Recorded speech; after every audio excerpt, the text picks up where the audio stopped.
سلمان صاحب میں ذرا ایک آئینی قانونی ویو لے لوں. سلمان صاحب آپ نے کہا الیکشن کمیشن ریزائن کرے, یہ علی ظفر صاحب نے کہا, بٹ الیکشن کمیشن کا فیصلہ پڑھ کے دیکھیں میرٹس تو اس بات پہ بھی ہیں کہ اگر لسٹ نہیں دی تو کیا کرنا ہے.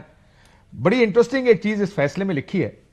اس میں لکھا یہ ہے کہ جب تحریک انصاف کی جانب سے باب پارٹی کا فیصلہ ججمنٹ ہمارے سامنے رکھی گئی تو ہم نے کہا کہ یہ ججمنٹ ہمیں دکھا دیں, جو کہ الیکشن کمیشن پاکستان کا ہی فیصلہ ہے. If I am not mistaken اس وقت چیف الیکشن کمشنر سردار رضا خان صاحب تھے, تو انہوں نے کہا کہ اس کی ہمیں ذرا کاغذ تو دیں, کوئی فیصلہ ہمیں دکھائیں جو کہ نہیں دیا گیا. الیکشن کمیشن آف پاکستان کا فیصلہ خود نکال لیتے بجائے اس کے کہ کہہ رہے ہیں کہ ہمیں نہیں دیا گیا. یہ بتائیں کہ یہ تو آپ ایکسپیکٹڈ ہی تھا نا کہ نہیں ملیں گی, جب واڈا صاحب کہہ رہے ہیں نہیں ملیں گی تو پھر نہیں ملیں گی. قانون نام تو فیصلہ ہو گیا. نہیں دیکھیں, جو یہ اختلافی نوٹ ہے نا بھروانا صاحب کا, میری نظر میں وہ مناسب ہے. ایک سکم ہے قانون میں جو سیکشن 104 ہے, اس نے ایک حد بندی کر دی کہ اس تاریخ تک اگر آپ لسٹیں دیں گے تو آپ کو مخصوص نشستیں ملیں گی, نہیں دیں گے تو نہیں ملیں گی. لیکن آئین تو ایسا کچھ نہیں کہتا. آئین تو یہ کہتا ہے آرٹیکل 51 کہ جو آپ نے سیٹیں جیتی ہیں جنرل الیکشن میں اسی کی شرح سے یا تناسب سے آپ کو خواتین کی اور اقلیتوں کی نشستیں. تو آپ یہ کہہ رہے ہیں کہ جو جیتے ہیں ان کو اس سے زیادہ نہیں مل سکتی, یعنی نون اور پیپلز پارٹی کو زیادہ نہیں بالکل نہیں مل سکتی. اب یہ جانی کہاں ہے, اس کا فیصلہ کرنا خالی رکھنا چاہیے تھا. دیکھیے معاملہ سپریم کورٹ میں ہی جائے گا اور تو کوئی فیصلہ حتمی نہیں ہوگا. سپریم کورٹ کو یہ فیصلہ کرنا ہے میری نظر میں کہ سیکشن 104 الیکشن ایکٹ کا جو یہ قدغن لگاتا ہے کہ فلاں تاریخ تک لسٹ جمع کراؤ, اس کے بعد خواہ جتنی بھی سیٹیں جیتو گے نیشنل اسمبلی میں, صوبائی اسمبلی میں, تمہیں مخصوص نشستیں نہیں ملیں گی, وہ قدغن میری نظر میں غیر آئینی ہے.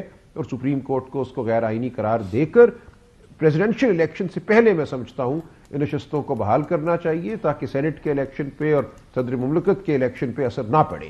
کیونکہ جلدی یا بدیر میری نظر میں سیکشن 104 کو ہٹنا ہے, اس کو کوئی نہ کوئی عدالت سپریم کورٹ بالآخر ضرور کالعدم قرار دے. سر سو آپ یہ کہہ رہے ہیں سلمان صاحب, if I understood you right, کہ یہ جو اضافی نوٹ لکھا گیا ہے یہ قریب تر ہے آپ کا خیال ہے آئینی اور قانونی پوزیشن کے جو بھروانا صاحب نے لکھا ہے.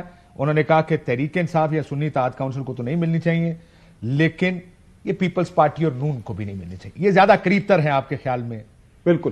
دیکھیں بالکل میں سمجھتا ہوں یہ قریب تر ہے. اگرچہ وہ یہ کہہ سکتے تھے کہ ہم آئین کی تشریح کرنے کے پابند ہیں اور آئین کے آرٹیکل 218 کے تحت الیکشن کمیشن کو مکمل اختیار حاصل ہے کہ وہ آئین کے مطابق اسمبلیوں کی جو تشکیل ہے اس کو ممکن بنائے. وہ کہہ سکتے تھے کہ سیکشن 104 کو ہم ریڈ ڈاؤن کریں گے, اس کو ڈائریکٹلی سمجھیں گے, مینڈیٹری نہیں سمجھیں گے, یعنی کہ یہ ایک لازمی نہیں ہے کہ فلاں تاریخ تک لسٹ نہیں جمع ہوئی تو سیٹیں نہیں ملیں گی. نہیں بھی اگر ہوا لیکن آئین چونکہ مقدم ہے اس لیے ہم یہ سیٹیں تحریک انصاف کو دیتے ہیں. یہاں تک وہ جا سکتے تھے, لیکن جہاں تک وہ گئے ہیں وہ بھی ٹھیک گئے ہیں. انہوں نے کہا کہ اس کو خالی رکھیں ان نشستوں کو تا وقت کے آئین میں ترمیم ہو, یا میں کہوں گا قانون میں ترمیم ہو. میری نظر میں ترمیم آئین میں نہیں قانون میں ہونی چاہیے. سیکشن 104 جو الیکشن ایکٹ 2017 کا ہے وہ کالعدم ہے. سر وہ اب آئین میں بھی ترمیم ہو سکتی ہے نا. میں ذرا رانجھا صاحب سے پوچھ لوں, آئین میں ترمیم یہ ہو سکتی ہے کہ سر اگر آپ فرض کریں کوئی بہت ساری مقدار میں یا نمبر میں آزاد جیت کے آ جائیں, وہ آزاد حیثیت اپنی برقرار رکھیں, تو وہ سیٹیں پھر اسی پارٹیز کو دے دی جائیں جو ایک سرٹن نمبر لے کر اسمبلی میں آئے.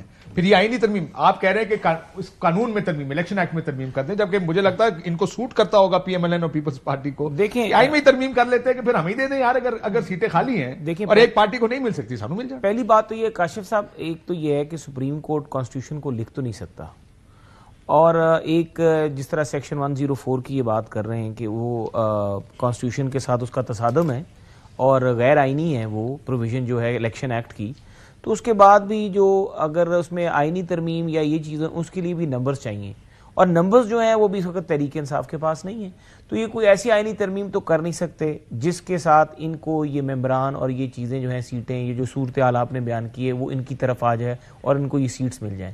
یہ پہلی دفعہ ایک صورتحال جو پیدا ہوئی ہے. سیکشن 104 کو کالعدم قرار دیتے تو ہو جائے گا, 104 عدالت قرار دے سکتی ہے. دیکھیں اب یہ تو سپریم کورٹ کا کام ہے نا کہ سپریم کورٹ جو ہے وہ قانون جو ہے وہ دیکھے گی لیجسلیچر کی انٹینشن کیا تھی, آئین میں ترمیم پہلے کر دی جائے, قانون بنانے والے کی انٹینشن دیکھی جائے گی نا. اور تاریخ ہمیشہ سے دی جاتی ہے اور ماضی میں یہ پریکٹس بھی رہی ہے, اس کے بعد میں جو لسٹیں دی جاتی ہیں اس کے اوپر بڑی مسئلے مسائل ہوتے ہیں. لیکن راجہ صاحب ایک بات ہوتا ہے کہ قطعاً اس بات پہ تو ہے کہ آپ کو اس حد سے زیادہ نہیں مل سکتی,